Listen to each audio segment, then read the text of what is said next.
You can do everything right and still stay broke because the system is not just taking your money, it is training your mind to believe you do not deserve more. And here is the part nobody wants to say out loud in 2026. While you are trying to hustle harder, wealth is being engineered to concentrate upward. Your job, your rent, your insurance, your retirement, even your attention are being priced for people who already won. This is not a motivational story. This is financial education, and I am going to be blunt about the mechanism behind the money you never keep.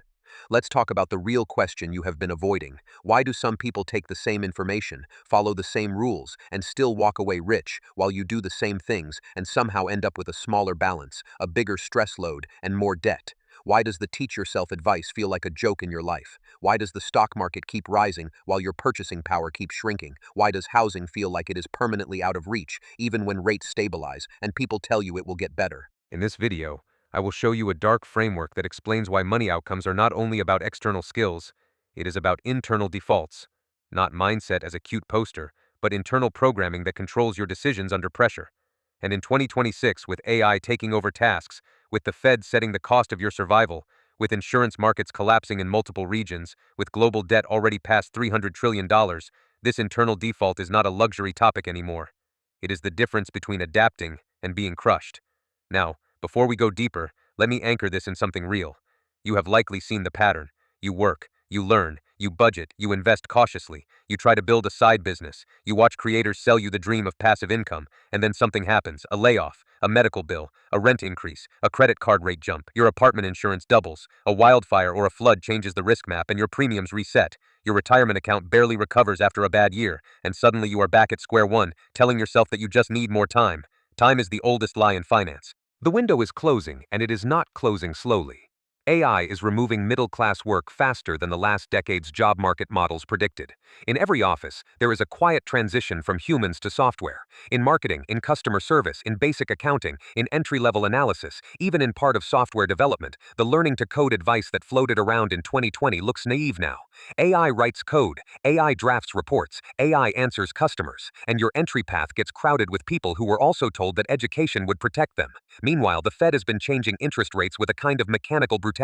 When rates rise, credit becomes a tax on ordinary people. Mortgages reset, car loans reset, credit cards reset. Small businesses face refinancing stress. Even if inflation drops on paper, your lived reality may never recover because real wages get outpaced by cumulative price changes, taxes, and rent. People hear inflation came down and they relax for 1 week. Then they go to the grocery store and realize their stomach is still paying the bill. And then there is housing.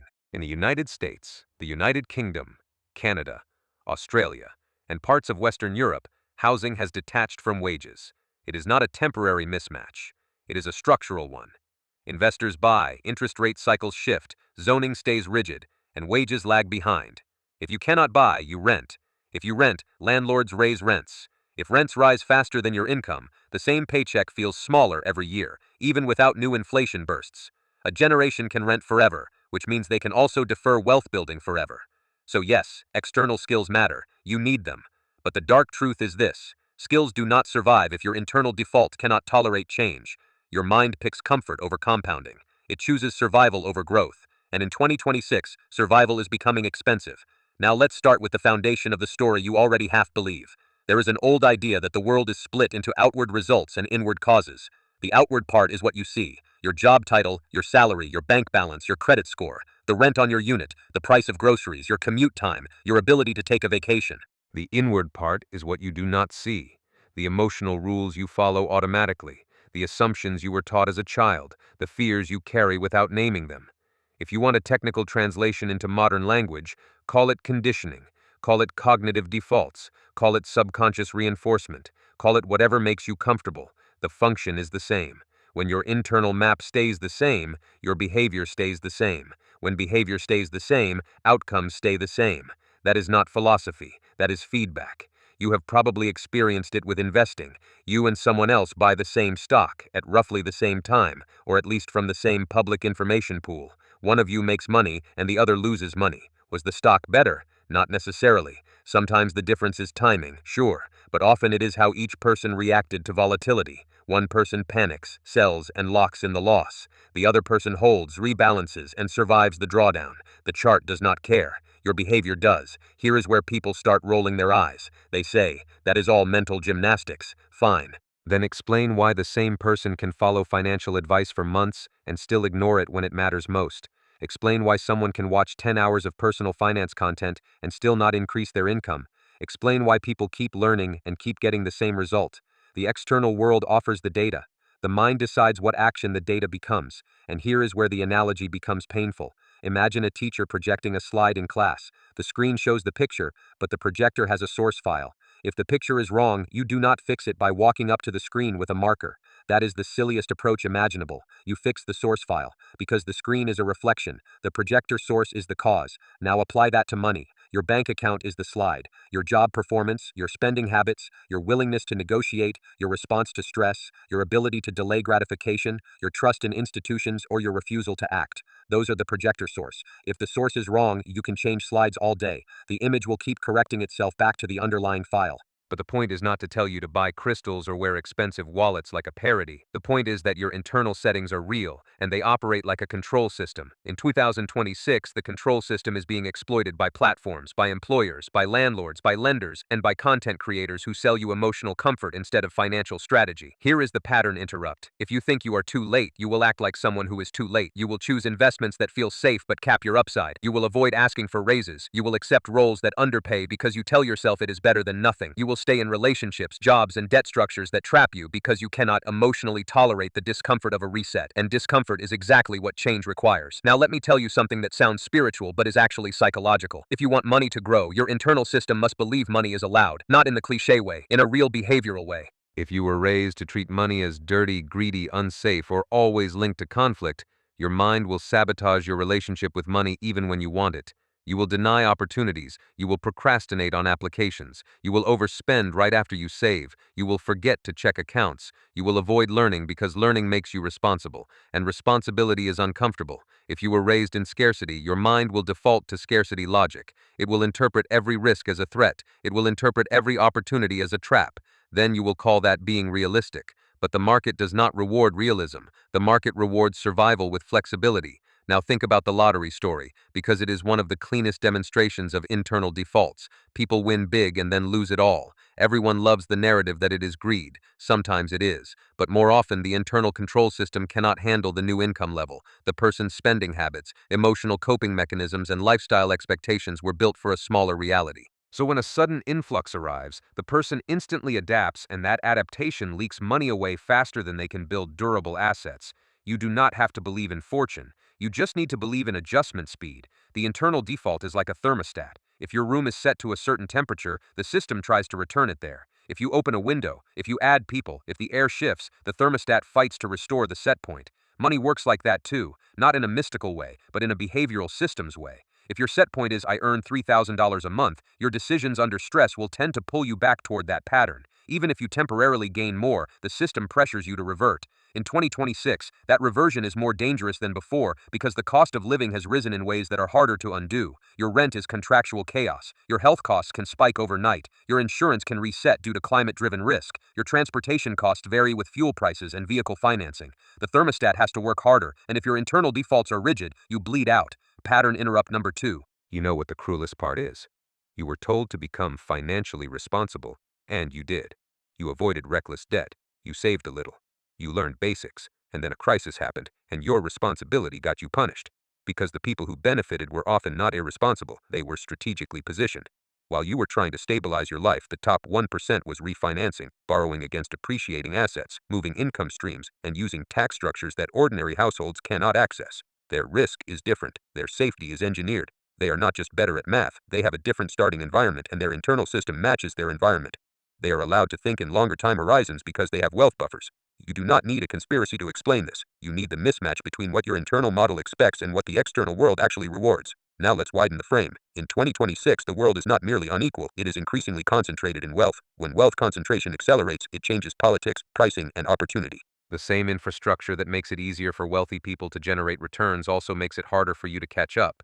They can wait, they can diversify, they can absorb losses, they can hire help, they can access better deals, and when they do not want deals, they can buy the assets that block deals for everyone else. So if your internal default says money is hard and life is unstable, you will not build systems that thrive under instability. You will build systems that try to survive it. That is why so many people become trapped in a treadmill of paying bills and avoiding growth investments, because growth requires a willingness to hold uncertainty, and AI is intensifying the uncertainty. Not everyone is getting new jobs that pay well. Many people are getting fewer hours, lower demand, and tasks that are automated away. Even when they keep a job, the scope changes. Your employer can produce more output with fewer humans, so the negotiation leverage shifts away from you. You can see this in the logic of corporate behavior. Companies talk about efficiency while your salary negotiations get tougher. They say productivity improvements while you experience cost cutting in your daily workload. In the background, AI reduces the value of certain skills and increases the value of others, like managing systems, interpreting outputs, and building strategy. If your internal default is fear, you do not want to be the person who learns strategy. You want to be the person who follows instructions safely. But following instructions is what gets automated. So what do? You start at the level that controls your behavior, not at the level of more tips. Tips are content. They do not rewrite your internal operating system. And here is where the third pattern interrupt comes in. If you only listen to success stories, you may still fail, because success stories can become entertainment. Your mind can enjoy the fantasy without changing the underlying set point. Real change requires repeated experiences that prove you are allowed to act differently. It is not enough to hear that you can earn more. Your internal system must learn that earning more does not threaten your identity. That is why many people cannot change their financial outcomes even after consuming motivation. Motivation fades. Conditioning remains unless you deliberately build new evidence. Now, I want to bring up a story that the original transcript used in a weird and overly literal way. It talked about wallets. It suggested that certain physical objects create a feeling of abundance, and that the feeling then changes behavior. I am not going to sell you superstition, but I will steal the mechanism and strip the nonsense. The mechanism is simple. When you make your money identity tangible, you stop acting like a temporary guest in your own finances. You stop performing poverty. You stop behaving as if your money is embarrassing, fragile, or forbidden. You start behaving as if money is a tool you respect. You might not need a wallet. You might need a ritual. You might need a consistent action, like checking accounts weekly without panic, like keeping your emergency fund separate so it does not get spent in emotional moments, like setting a rule that every time you spend money you record it, not to punish yourself but to remove mystery. Mystery creates fear. Fear creates impulsive decisions. Impulses are how most people lose money. In 2026, mystery is expensive because your environment is already designed to distract you from your own numbers. Banks notify you less than you think until you need them. Lenders market helpful refinancing options with hidden costs. Subscription services stack silently. Retail apps send you personalized deals that work like microtraps. And social media sells a fantasy that you can become wealthy without the boring parts: long-term accumulation, risk management, and skill upgrading. So let's talk about what you really do not see on the screen. Most people in social media are not building passive income. They are building attention. And attention monetization has a brutal funnel. Most creators make little to nothing. The illusion is not that passive income is fake. The illusion is that it is easily accessible. In reality, being truly financially independent is hard. It requires either high earning capacity, high asset ownership, or both. And the content you watch is funded by people who already have income. That means your internal default is being shaped by an ecosystem. Every time you watch a video about freedom, you are training your mind to think that freedom is entertainment. Meanwhile, your rent, your food, your insurance, and your interest payments train your mind that freedom is impossible. Your mind cannot reconcile those two inputs. So it chooses the one that creates immediate safety. It chooses the script that protects you from hope. Hope is risky. Hope can fail. So your internal system learns to avoid risks, including the risk of asking for more, negotiating, applying to better roles, starting a real business with measurable traction, or building a portfolio that can survive downturns. And that internal avoidance is what keeps you stuck. Now, I promised you the dark part. Here it is. They know. They always knew. They let it happen anyway. They do not need to personally sit in a room and plot your failure.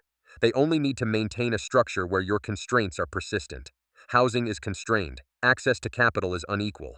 Information asymmetry is real. Job risk is higher for you than for them. AI adoption accelerates changes that benefit companies and hurt workers. Insurance markets react to climate risk by raising premiums and restricting coverage, which punishes households without financial buffers. And pensions are underfunded. Retirement timelines are extended. Social security is under pressure. The burden shifts to you, and then you are told to be proactive. Proactive how?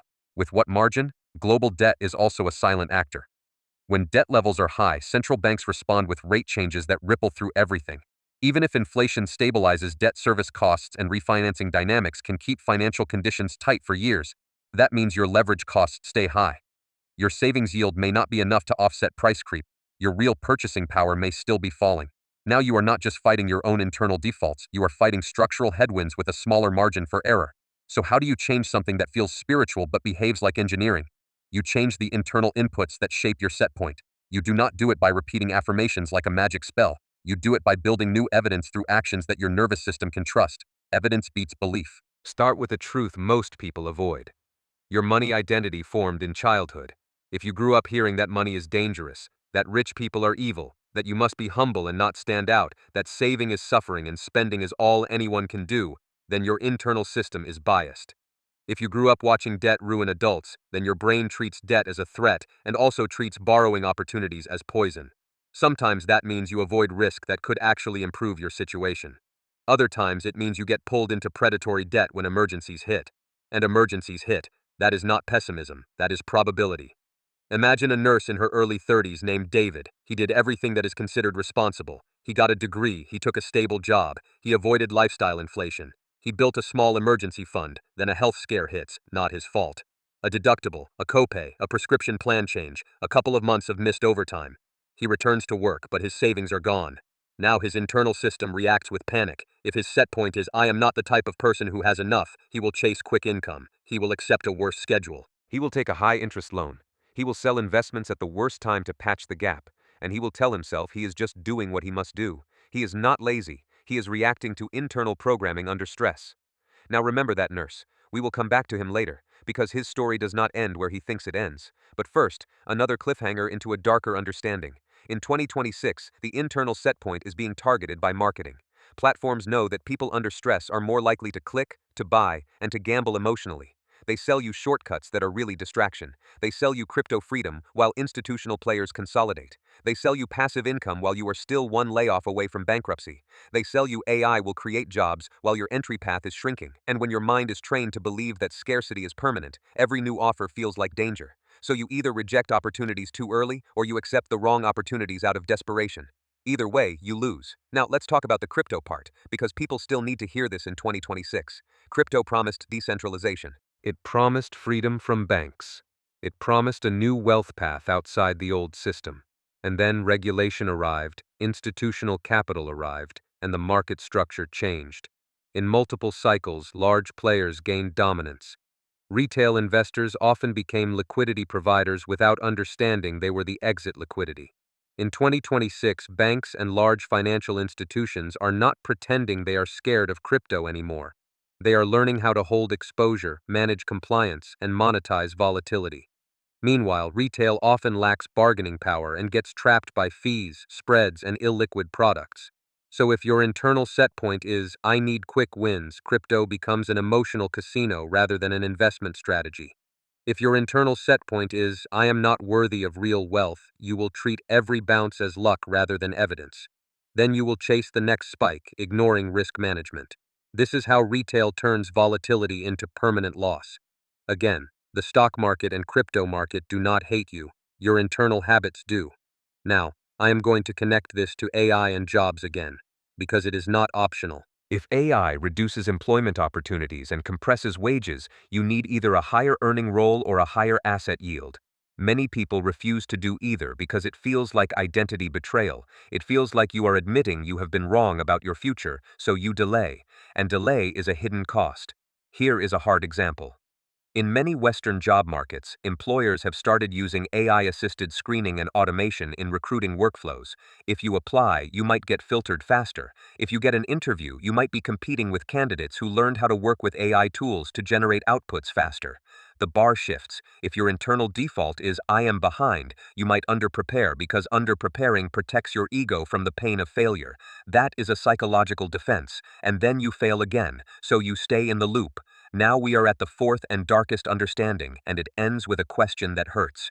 If your internal set point is trained to avoid discomfort, and the external world is becoming more uncomfortable every year, then you are not just behind, you are structurally mismatched. Mismatch is fatal in finance. If you are still trying to grow wealth using strategies designed for a world where job security was higher, where housing